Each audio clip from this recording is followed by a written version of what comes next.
Now, if they want to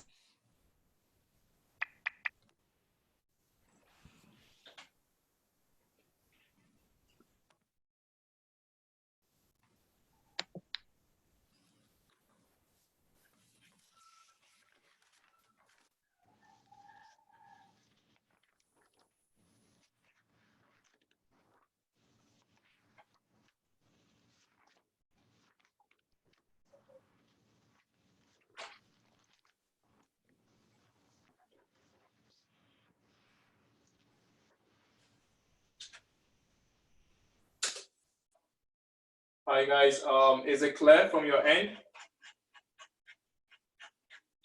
Hi everyone. Hello. Hi everyone. Can you hear me? Yes. Okay, good. Is it clear from your end? Can you guys see the board?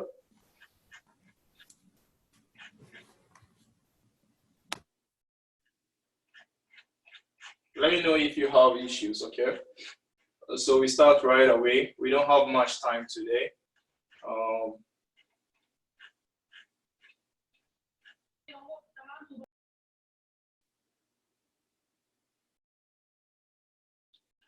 Okay.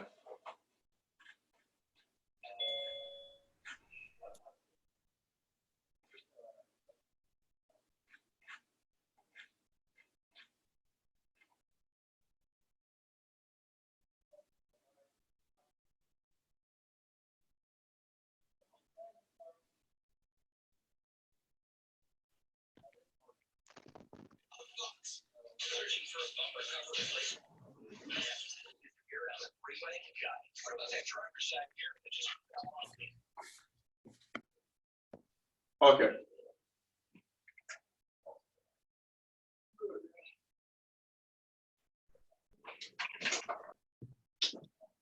Is the whiteboard clear from your end, guys? So let me see who will be our rep for today. Let me see the chat room. Is the Ansun Liu? Ansu Liu? Hello? Ansu? Yep, I'm okay with that. Good. So if Ansu is gonna be our rep for today, and if anyone should have any questions, please let us know through the chat room. And for the sake of today's discussion, I would like to quickly point out what we are supposed to do today. Due to last week's timing, I might be a bit faster than usual. So if you happen to see that it's too fast, please draw my attention and let me know when to stop. So for today, we'll try as much as possible to finish what we started from last week in terms of the comparative stats. That is to say, what the labor supply, what the labor demand is, and how factors such as wage and how you value leisure tends to affect your labor supply and your labor demand. So this will be the first part of today's discussion, just trying to finish up what we started. So that's what we will call the comparative status.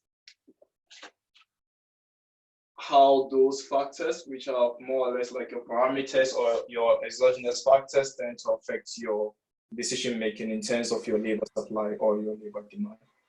Then we'll move on to the whole idea of defining what a comparative or comparative equilibrium is. There are 4 things that you have to keep in mind in trying to define what a comparative equilibrium is. And this is going to be very important as you go towards the midterm, because if you're done solving the question, you might be asked to define what a comparative equilibrium is. So keep in mind what they are. You first of all have to define what the household does. You define what the firm does, what the market is in terms of the market clearing opportunities and all of that. Then you go and then define what the government constraint is. So I'll come here and define it in detail. Then we'll go on to the implication of what the comparative equilibrium is. What does it give us at the end of the day? And this is where we have the income and expenditure identity. So here we'll go through a couple of math to understand what's going on. On the 4th part of today's discussion, we'll try as much as possible to grab the comparative equilibrium. Instead of sticking with the math, there's a a neat way of presenting it on a diagram so that everything is much easier to comprehend. Then, in terms of the factors that affect your decision making, I'll come back to how factors like your government spending or government expenditure and other exogenous factors tend to affect one's labor supply or labor demand. So if you want to better understand 5 well, you have to take it back to what we ended with chapter 4 in terms of the comparative statistics. So the changes in government spending and other exogenous factors will also help you understand what the comparative statistics happens to be in chapter 4. And then lastly, we will go on to define what a distortionary tax is. So this is also going to be very important in terms of defining what a tax is. There are 2 types of taxes. We have a lump sum tax, which doesn't affect behavior that much. And we have a distortionary tax, which we will tend to see that at the end of the day, it leads to a couple of inefficiencies. So this will be the last part of today's discussion. So if you happen to have any question as to the outline, please draw my attention and let me know. Is there any question in the chat room? No, there's Okay. no questions. Good. So let's start by looking at this guy here, where we started from last week, or where we ended from last week. So remember, from last week, we had the labor supply and labor demand, and we had a bit of a problem here, and we corrected it during the course of the week. And I realized that most of you did the bonus assignment. This guy here, I believe, was supposed to be a minus D, and then we did a positive D for it. So I hope everyone is okay. So this was a labor supply. I try as much as possible to put it in a very nice format.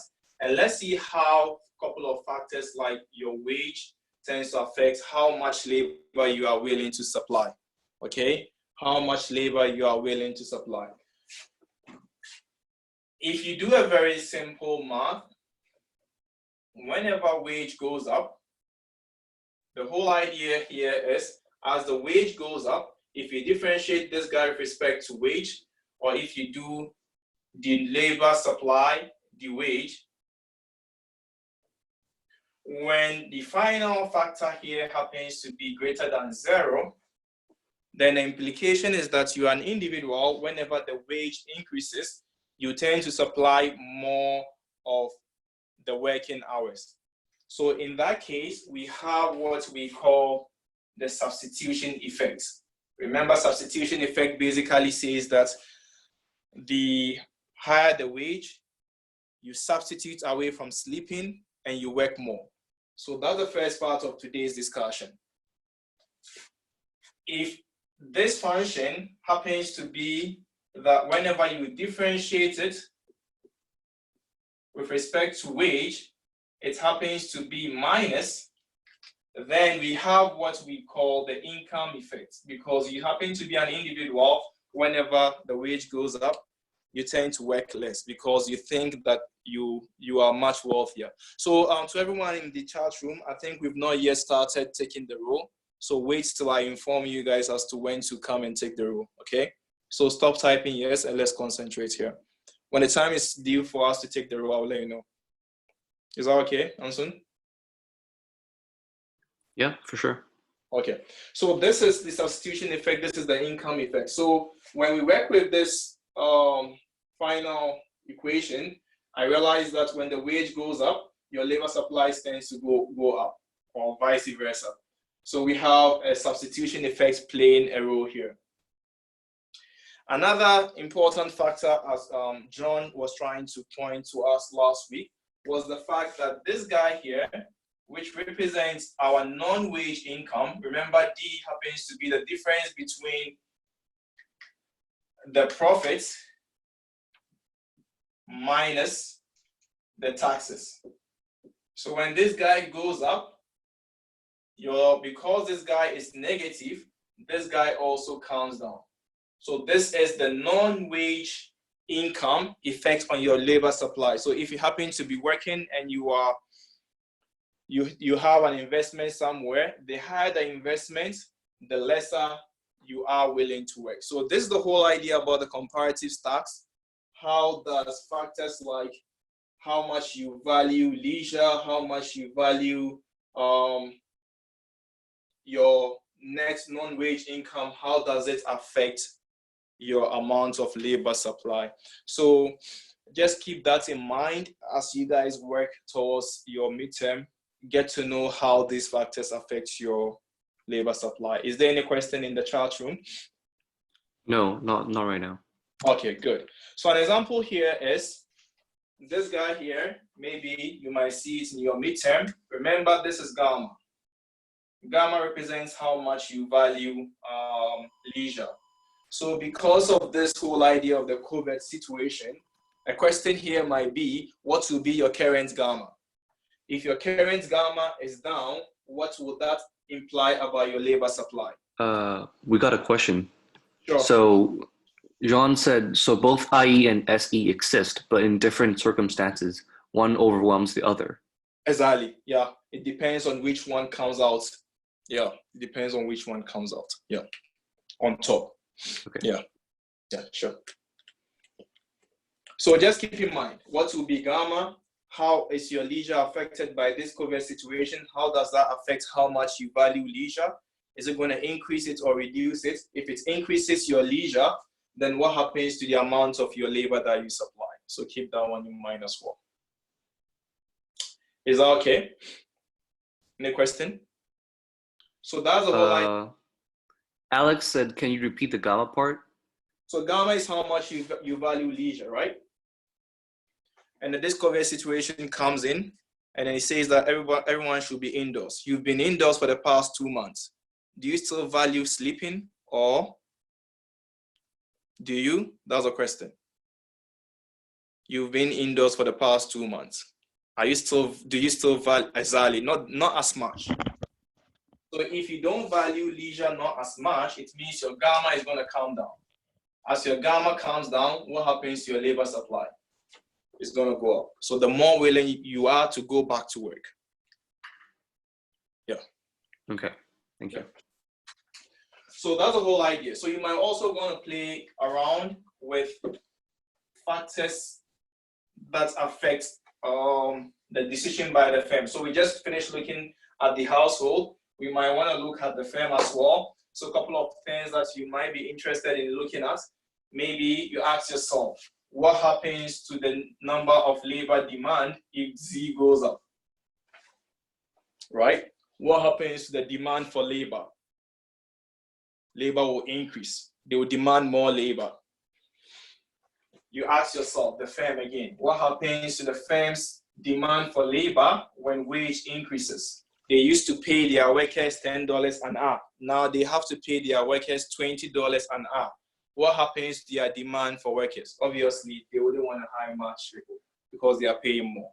So that one also goes on. So this is how to play around with the comparative stats. Okay? So just keep that one in mind. If you have any question, let me know.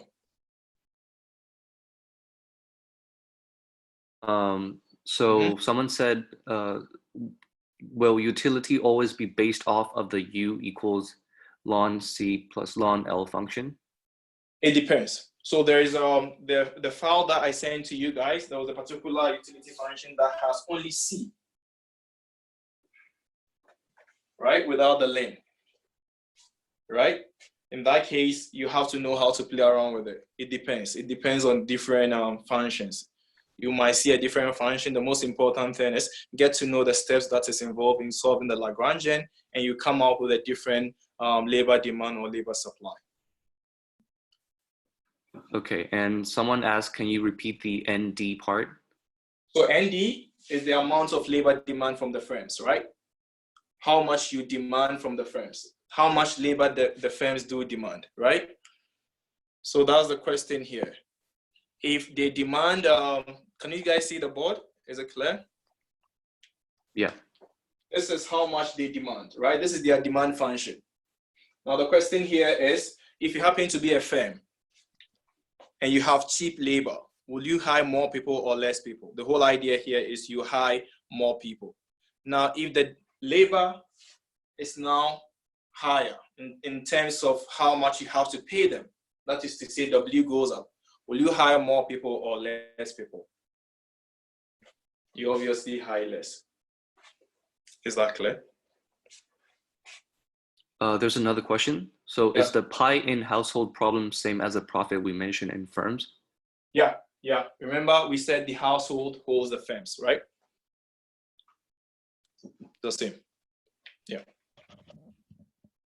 So let me quickly, so that will be in terms of the comparative stats. And let me finalize this by looking at where labor supply equals labor demand. So at this point, when you solve the math, unfortunately, the function I give to you guys for the bonus point, it is not solvable analytically because of the whole idea of the alpha.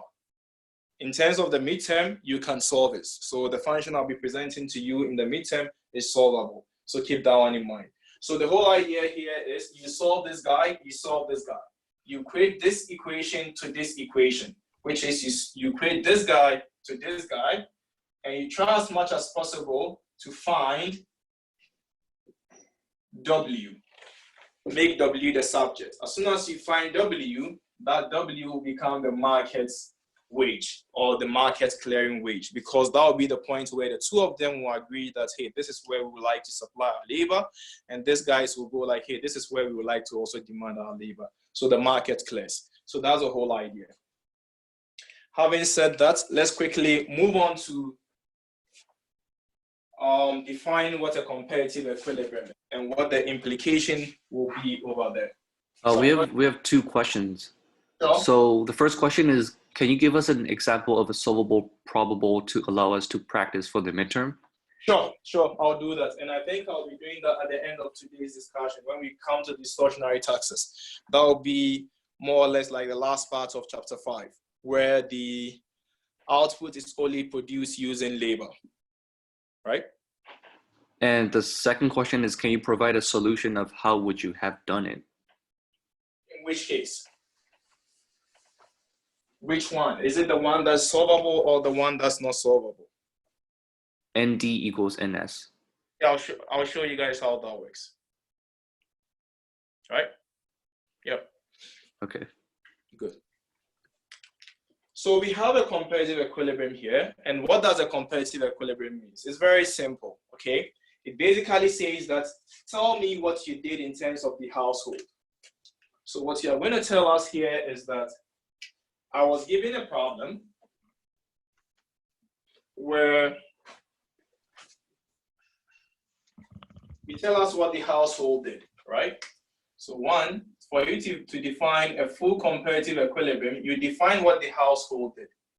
So as you guys might have realized, the only thing that we did in terms of the household was that it was maximizing its utility by choosing the amount of consumption and the amount of leisure, or by choosing the amount of consumption and the amount of labor supply. Just say that for the household. The second part is for the firm.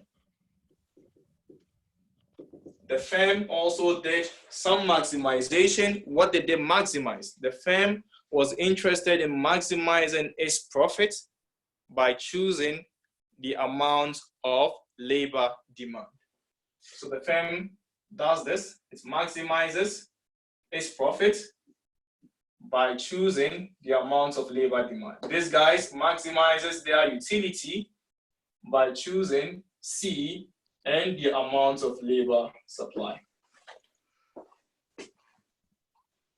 3, we realize that they all come together at a point where we have the labor supply equals labor demand, and that will determine their wage. That will be the third point of comparative equilibrium if you are trying to explain what we did. So this is just trying to put in terms of steps what we did from Thursday up until now. Then lastly, we have to introduce in the government. In a way, the government does something, right? The government comes and it takes taxes away from us. Remember, the D that we had was the difference between your pi minus your taxes. And this taxes comes from the government. So here, basically, for you to finish what a comparative equilibrium is in terms of the definition, you have to say that the government also balances its budget. That is to say, the expenditure by the government, how much it spends, should be the same as how much it takes away from us in terms of taxes.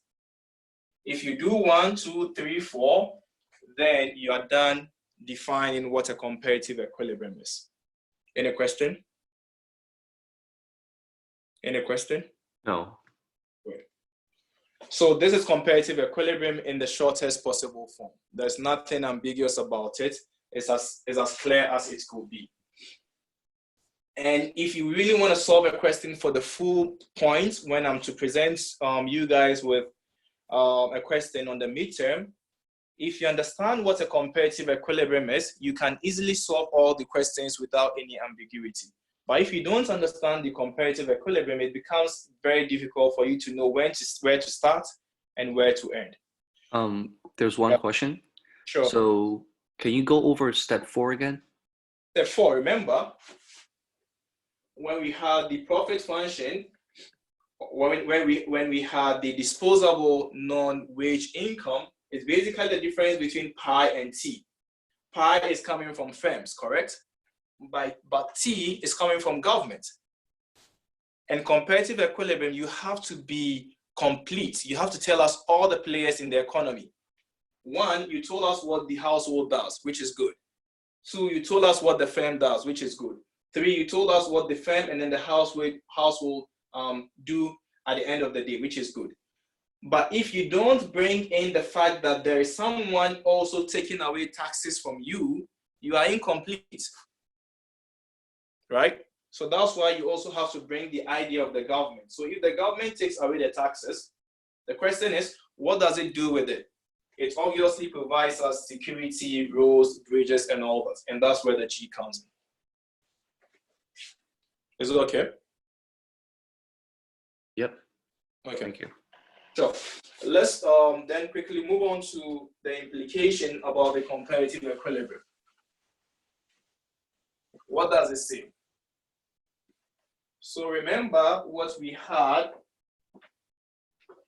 Remember what we had for the income and expenditure approach from chapter 2, right? We have this guy.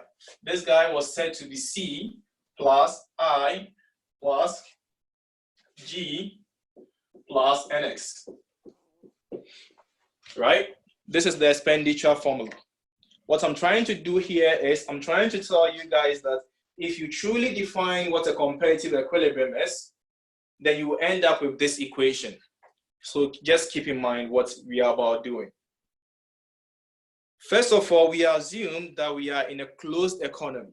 And remember what I said about closed economy. Whenever you are in a closed economy, you can't trade with the outside world, neither can you export something to the outside world. So this guy here goes to 0. For this model, we assume that we have a closed economy and it's only one time. So that one goes to 0 because of the closed economy assumption. Now, the second part of the model, which is this guy here. Remember, it is one time. So the question here is, if you happen to know that you are going to live for only 1 year, are you going to invest or save or store something for the next period? Obviously, no, because you know that you're not going to live till the next period. So your investment also goes to 0. Is that okay? Let me know if you guys have any question. Investment is 0, net export is 0. So at the end of the day, your equation just becomes the difference between, it just becomes this guy here plus this guy. So your expenditure approach is C plus G. Is that okay?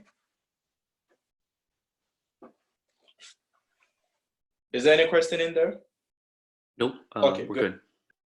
So we have C plus G for the expenditure approach. Now the question here is, remember, we had the consumption from the budget constraint from the household being C equals the wage that you get multiplied by the amount of labor supply.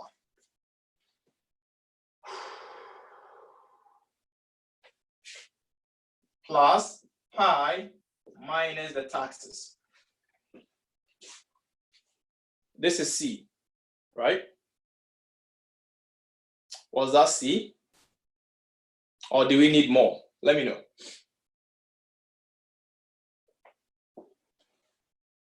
Is that C? Is it okay with everyone in there? Yeah. So C. So someone said, can you repeat the last part? And is leisure wrapped up in NS? Yeah, NS is basically the difference between the total amount of hours that you have minus leisure. So that's NS, right? Right. Yeah. And which last part again? So this is what we have, right? The green function. So C. Yeah, C is basically W multiplied by the amount of labor supply, which is your wage income plus non-wage income. So if you go back to what we did previous weeks, this is basically what we have, right? Okay. So now the question here is, remember the firm, right? The firm also has this profit. Pi equals Y, which is the outcome, minus W multiplied by the amount of labor demand. This is the firm's profit. Is that correct? So we now have the firm, which is the output minus how much they pay in terms of their labor demand. We have the household. I'm going to replace this guy with the pi in here. So I have C to be the same as W multiplied by NS plus pi. I'm going to replace pi with the definition of what we know, which is basically Y minus WND.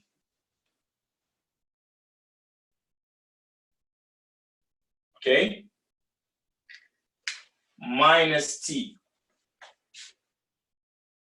But what do we know in equilibrium? In equilibrium, there are a couple of things that we know.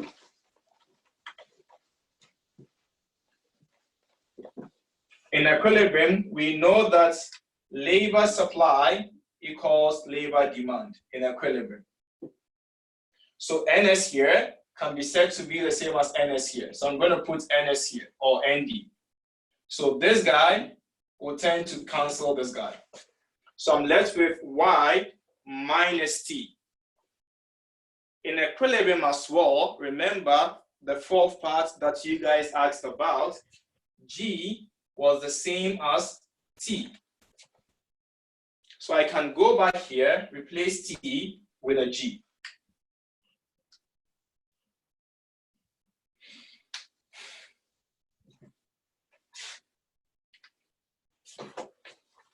So what do we have here? This equation has turned into C equals Y minus G, which is the same as Y equals C plus G, which is the same as what we started with here. So that's what the comparative equilibrium buys us. We've been able to combine all the comparative equilibrium properties to identify this property, which is basically the income expenditure approach or property. So it's possible for us to combine stuffs and we end up with the same thing. Is it clear for everyone? Questions, Alex? Nope. There's no questions. Good. So this is what I wanted. So now you guys can I can take the attendance now. Type yes if you happen to be in the chat room. This will be the first part. And I'll come back again and take the attendance. Type your full name and type yes. And let's see where to go with.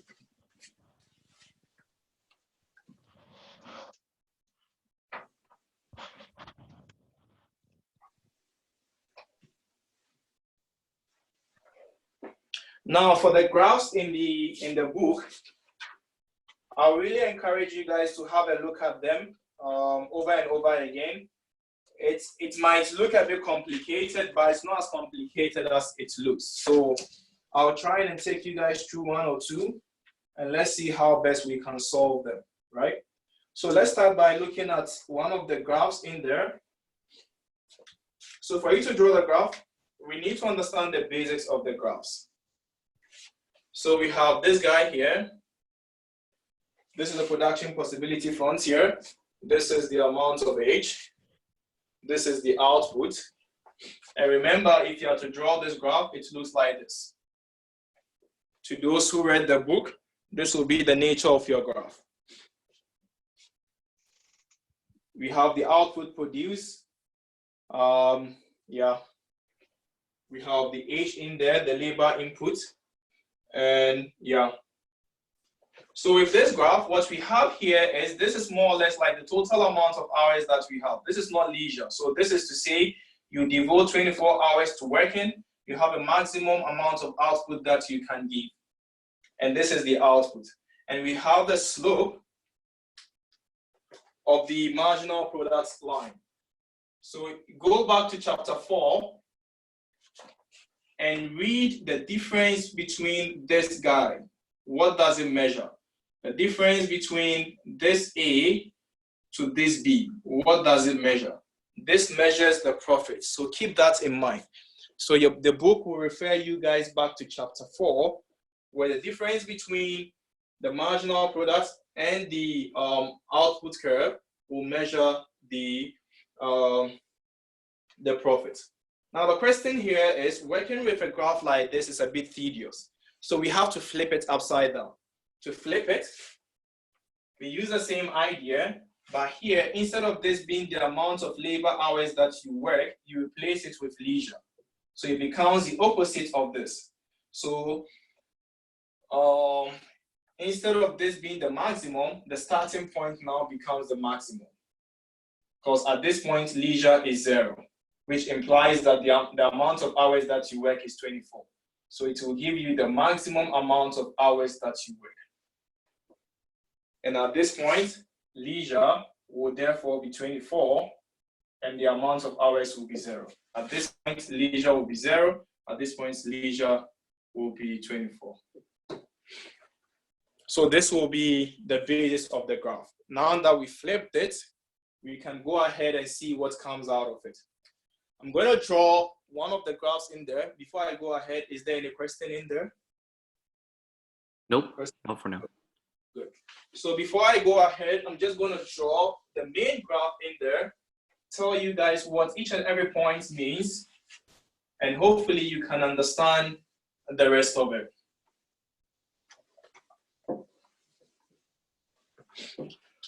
So we have the main graph.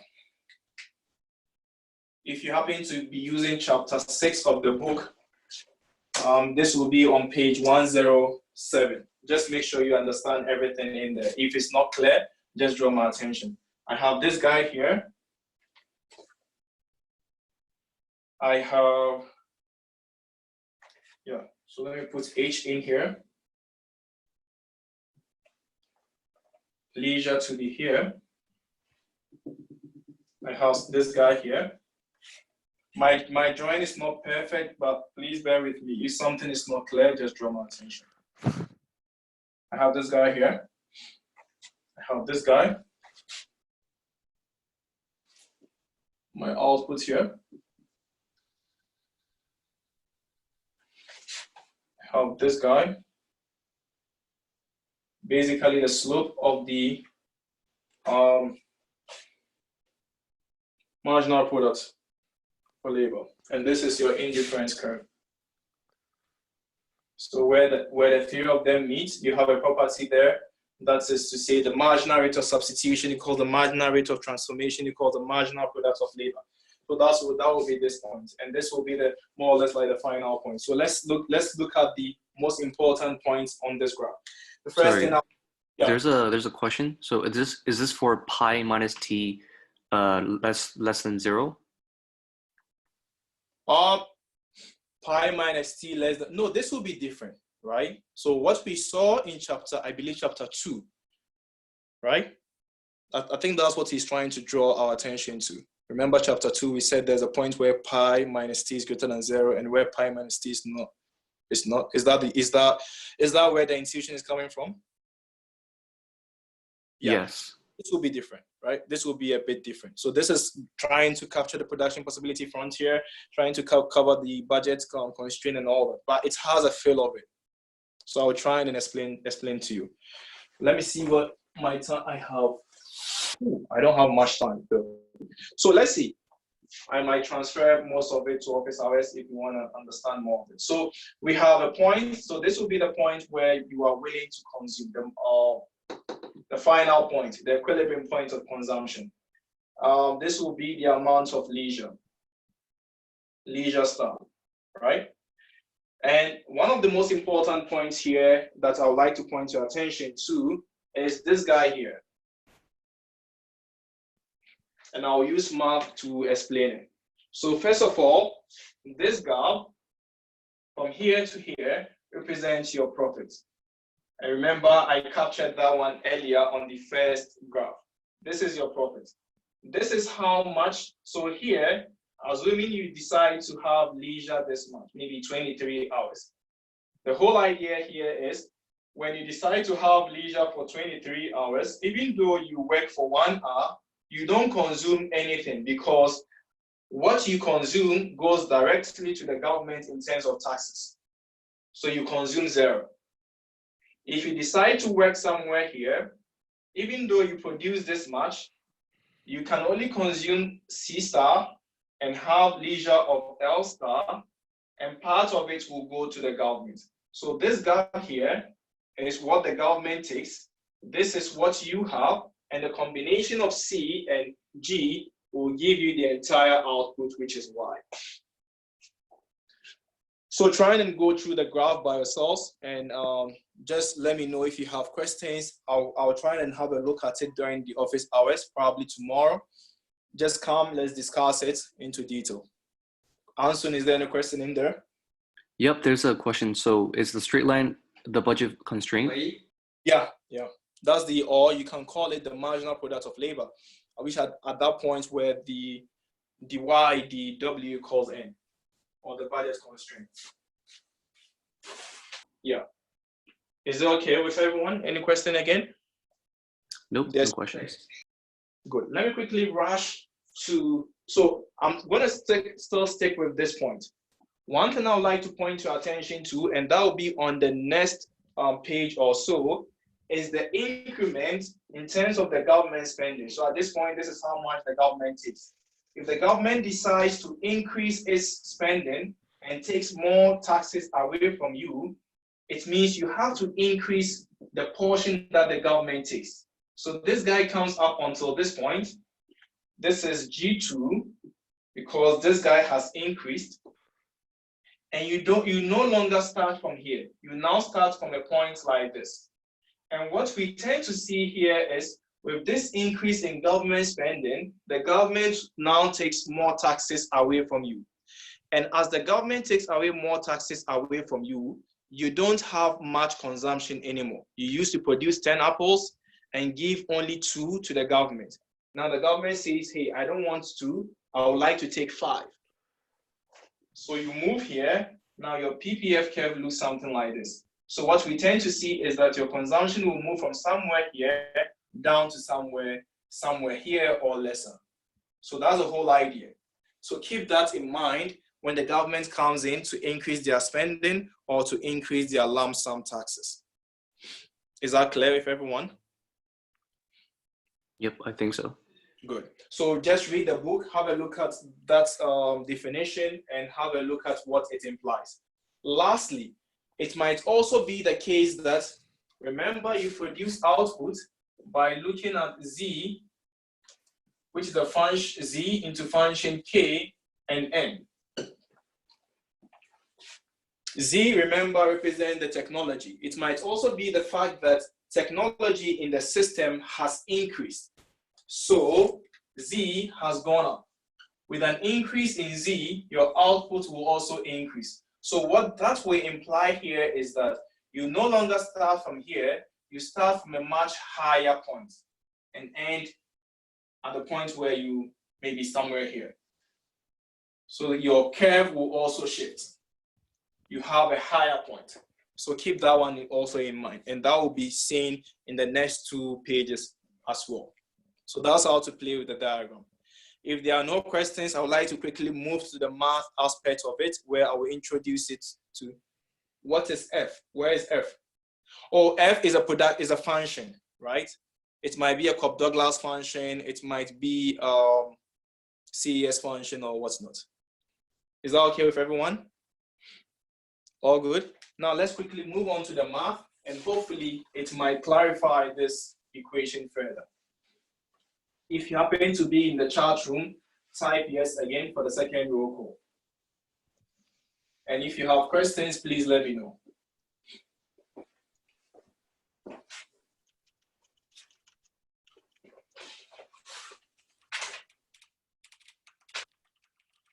Is there anyone with a question in there? I hope not for now.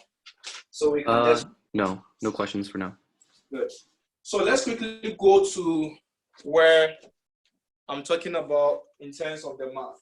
So that will be on page 122. Oh wait, actually, Alex said, is the bottom point is straight under H? Is what? The bottom point is straight under H? What does straight mean? Alex, do you have a mic? Alex, do you have a mic? I don't know what straight. He said no. Okay. Just type and okay. Then I can talk to you about it during office hours. So just go for it. Yeah, he said never mind. Okay, good. So let's quickly do the math here and see what comes out of it. So the math will be on page 122. And this is what I'm talking about. So this is the firm. Let's imagine a firm has an output that looks like this. I'm going to use the last 15 minutes for this. It might be a bit fast, but just this is the output function. And this f, we are now going to assume a very simplistic production function, which is basically saying that he only produces output using the labor demand, nothing about capital. So this function doesn't have capital. So this is what the firm has. Now, given that the firm has this, remember what will be the profit of the firm. The profit of the firm is going to look like pi, which is y minus w, the cost of labor. But we already know what y is, so the profit of the firm is going to look like z nd minus w nd. D is the same as d. Here you cannot differentiate this function because the function is linear. And this will be the function that you can solve. But the disadvantage here is that you cannot differentiate it because it's linear. If you take the first order condition with respect to n, nothing comes out. Okay? So this becomes z minus w multiplied by nd. So this will be the profit function for the firm. There are 3 conditions here. It might be the situation where z is greater than w, in which case the profit for the firm is positive. So the firm will like to produce more.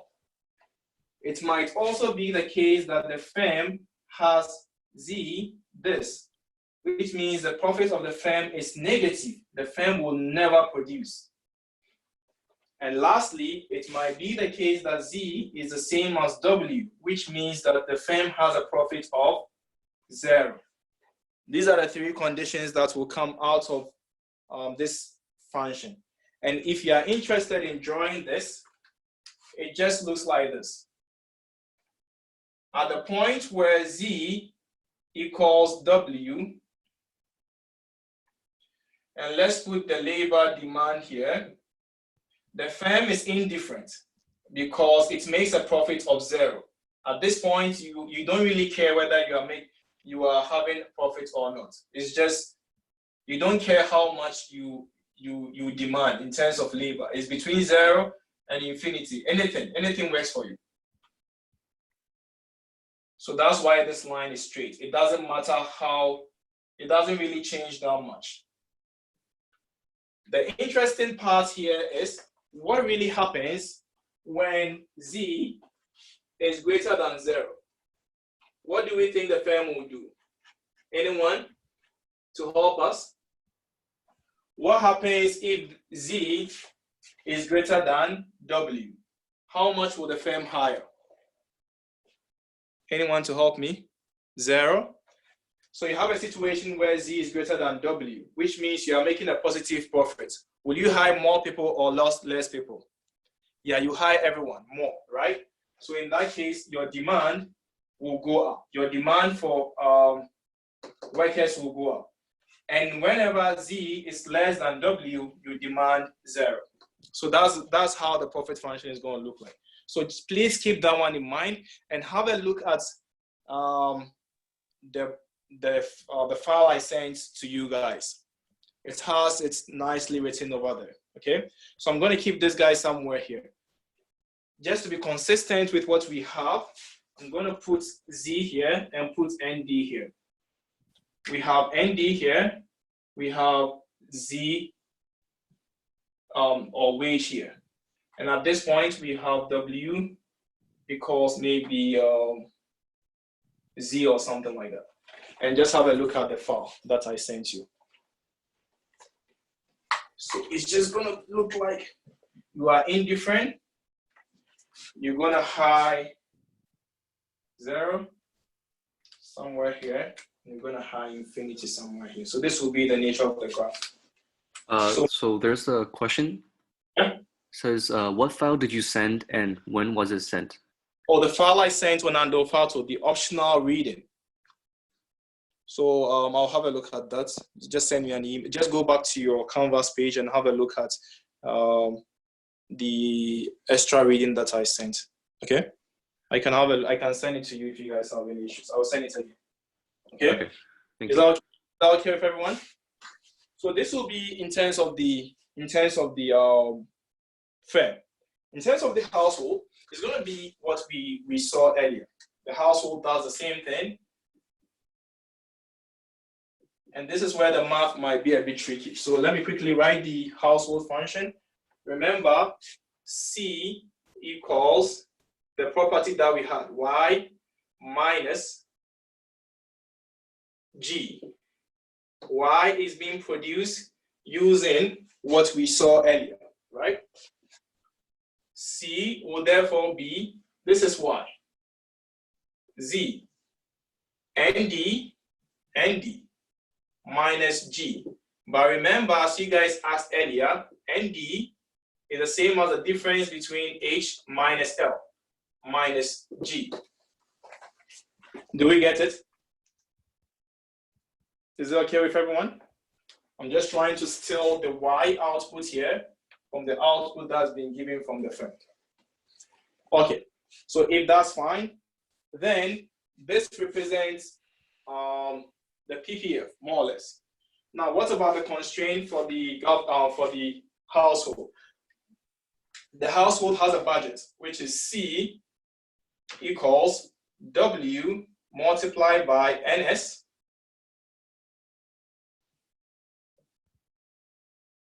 plus pi minus T. This is what the government has, right? But remember, from this graph, what is the profit of the government, the profit of the firm? The profit of the firm is 0. So because the profit of the firm is 0, this guy goes to 0. There is no profit in there. Is that okay with everyone? If you have questions, let me know. Now, the next question here is, with this, we assume that for every hour that you work, you get charged a tax. So instead of W, you now take away W, 1 minus the taxes that has been taken away from you, multiplied by the amount of labor that you supply, minus the taxes. So this is more or less the function for the household. Now we need to draw what's going on. So I'm gonna clean this guy and draw it on a graph so that everyone will get to see how it looks like.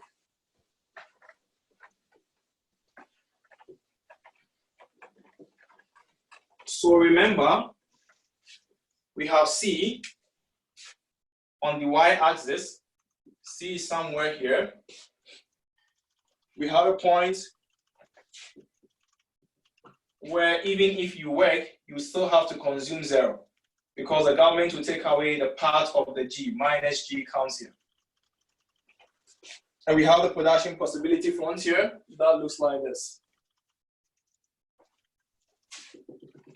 This is the maximum hour that you can work.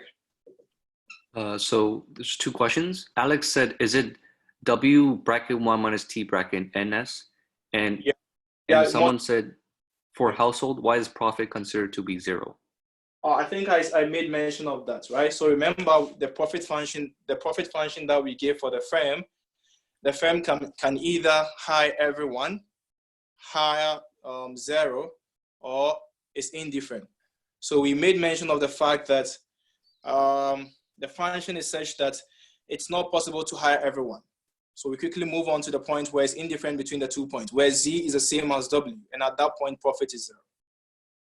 So if the firm has a profit of 0, the firm will obviously transfer 0 profit to the household. So that will imply that the household will equally have 0 profit. Is that okay? Yep, and Alex said 2 taxes, T rate and T lump sum. Yeah, this is lump sum. This is, how do you call it? Unit tax. Yeah. Is that okay? That's it for now. Good. And just to be sure, just to be consistent, if you go to the book, this guy, they assume him to be 0. So you might also want to set him to 0. So you have your C to be the same as W, 1 minus the unit tax, which is a distortionary tax, multiplied by NS, remember, is the same as H minus L, which is just this. So this is your budget. This is the first equation. We have this guy, we have that guy. Is it okay with everyone? Yeah. So we have this guy. So the most important point I would like to point out here is, here is your leisure. So if you take 24 hours of leisure, you obviously produce nothing. So remember, C is the same as Z, H minus L minus G. If you take 24 hours of leisure, then H is the same as L. So this goes to 0. So C will therefore be at this point. That's why we have a constant minus G here. Is that okay with everyone? All good? This is the function. Yep. C calls this. Good. Now the next question here is, what will this point here imply?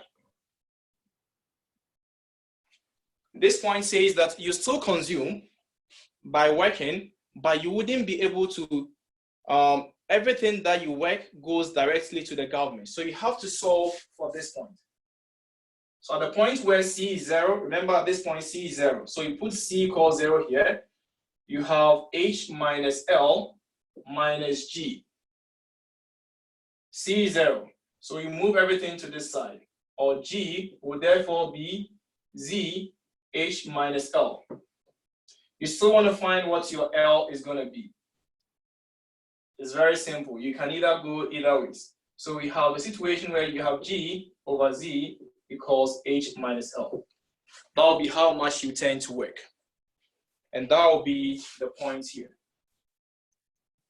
And that's what you see on the graph, where you have H minus G over Z, if you just make the L the subject. So that will be this point. Is that okay with everyone? Questions? Yeah, there's no questions.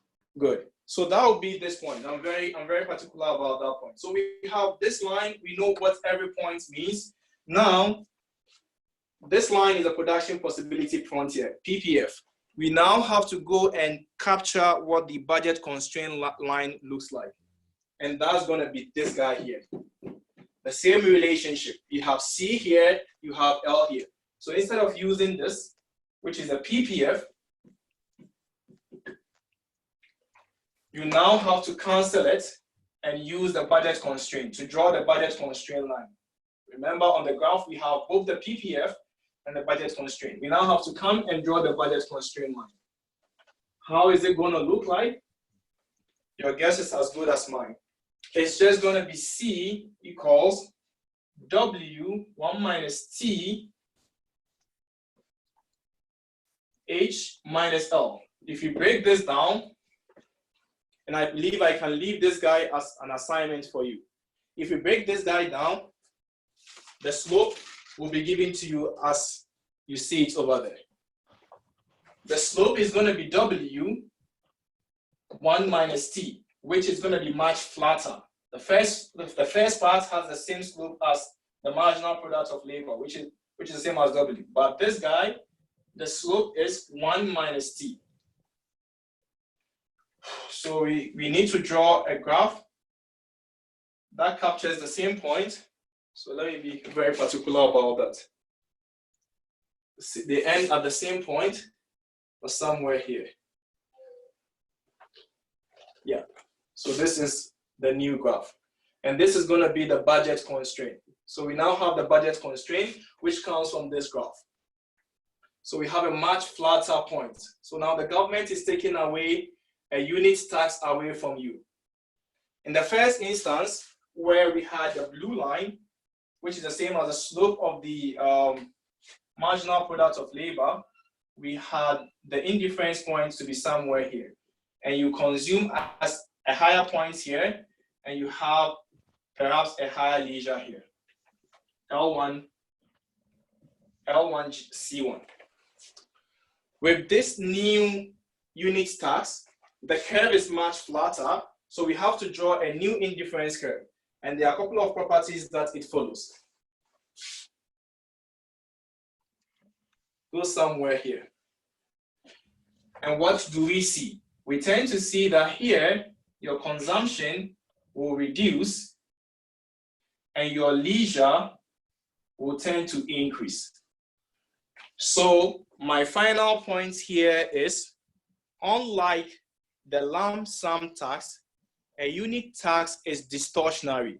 It's distortionary in the sense that it makes you lazy, you don't want to work hard, and you consume less as well. Imagine you work at Tim Hortons, and for every hour that you work, the government takes away the 20% off. You are okay with that? The question here is, if the government comes in and tells you, hey, I'm no longer going to take 20% off your wage every hour, I'm going to take 90% tax. Are you going to work more or are you going to work less? And the answer here is, you are going to work less, which means you're going to have more leisure and you're going to consume less. That's the whole idea about the distortionary tax. Unlike distortionary tax, lump sum taxes does the opposite. The lump sum taxes, it more or less encourages you to work,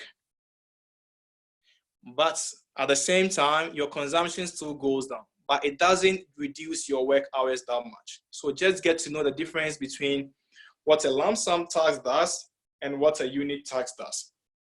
So that will be my point for today. If you have questions, please draw my attention. Questions? There's currently, doesn't an LS tax not affect incentives at all? Yeah, so this is the whole idea. So if you go back to what I tried pointing out earlier, where we increase the G, okay?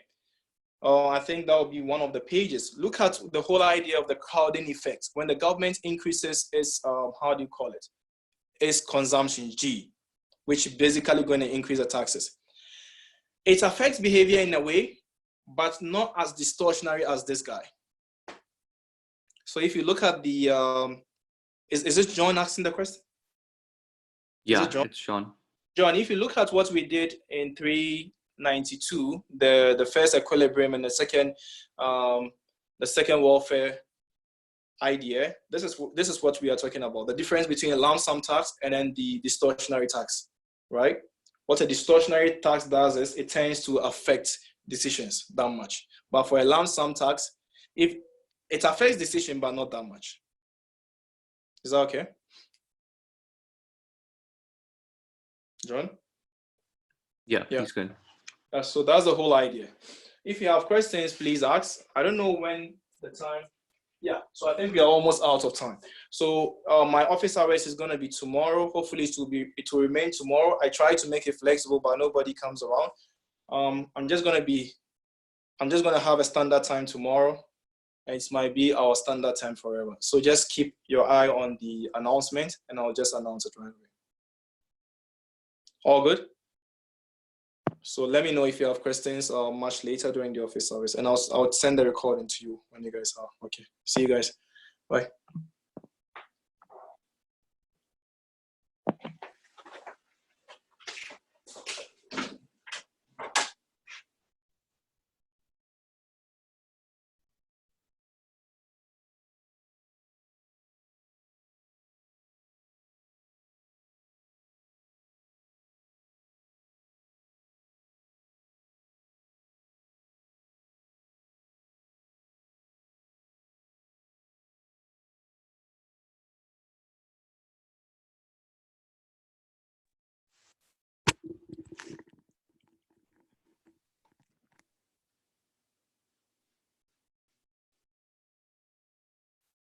Hi everyone.